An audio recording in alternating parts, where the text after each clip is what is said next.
الانبیاء حضرت محمد الرسول اللہ صلی اللہ تعالی علیہ وسلم کی شریعت کے اندر ممنوع ہے۔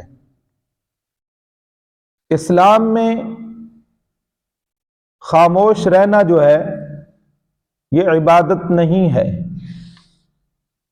حضرت علی رضی اللہ تعالیٰ عنہ سے روایت ہے، وہ فرماتے ہیں کہ مجھے آپ علیہ الصلوۃ والسلام کا یہ فرمان مبارک یاد ہے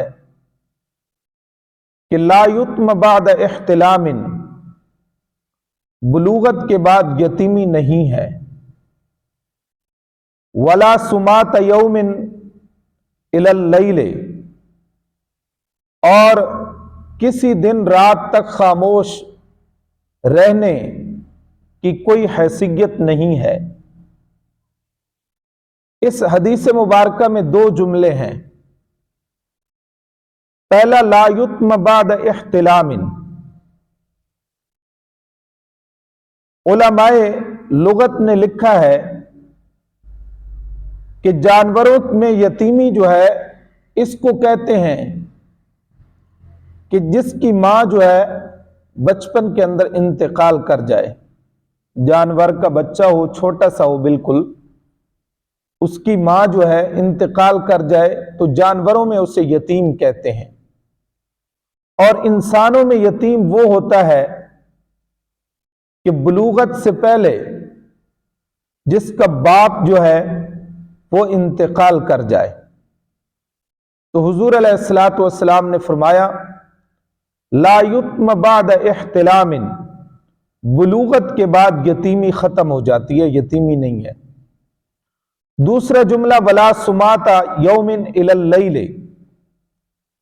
کہ دن سے رات تک خاموش رہنے کی کوئی حیثیت نہیں ہے، کوئی عبادت نہیں ہے۔ یہ علامہ خطابی رحمت اللہ تعالی علیہ نے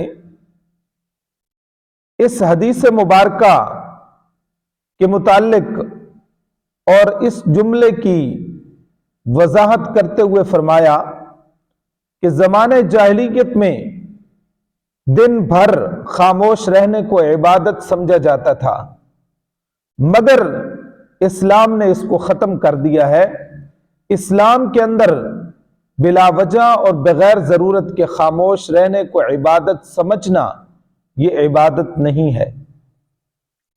حضرت قیس بن ابی حازم سے روایت ہے، وہ فرماتے ہیں کہ دخل ابو بکر صدیق رضی اللہ تعالیٰ عنہ، حضرت سیدنا صدیق اکبر رضی اللہ تعالیٰ عنہ ایک دفعہ آئے علی امراتن، ایک عورت کے پاس من احمس، جو قبیلہ احمس سے تعلق رکھتی تھی، یقال لہا زینب، جس کو زینب کہا جاتا تھا۔ تو فرعاہا لا تتکلم، سیدنا صدیق اکبر رضی اللہ تعالی عنہ نے اس عورت کو دیکھا کہ وہ کلام نہیں کر رہی، خاموش بیٹھی ہے۔ فرمایا ما لہا لا تتکلم، اس عورت کو کیا ہے کہ بات نہیں کرتی، کلام نہیں کرتی؟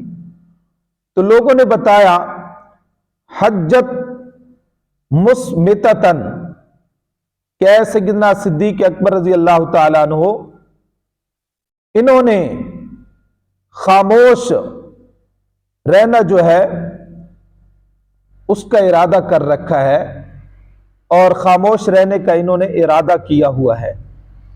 تو سیدنا صدیق اکبر رضی اللہ تعالیٰ نے فرمایا تکلمی، کلام کر، بات کر، فإن هذا لا يحل، اس طرح خاموش رہنا جو ہے یہ حلال نہیں، یہ جائز نہیں۔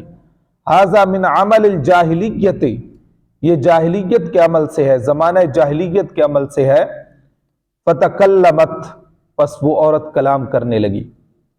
ہاں، اسلام نے خاموش رہنے کو عبادت تو نہیں قرار دیا، لیکن البتہ اسلام نے فحش گوئی، جھوٹ، چغلی، غیبت کرنے سے خاموش رہنا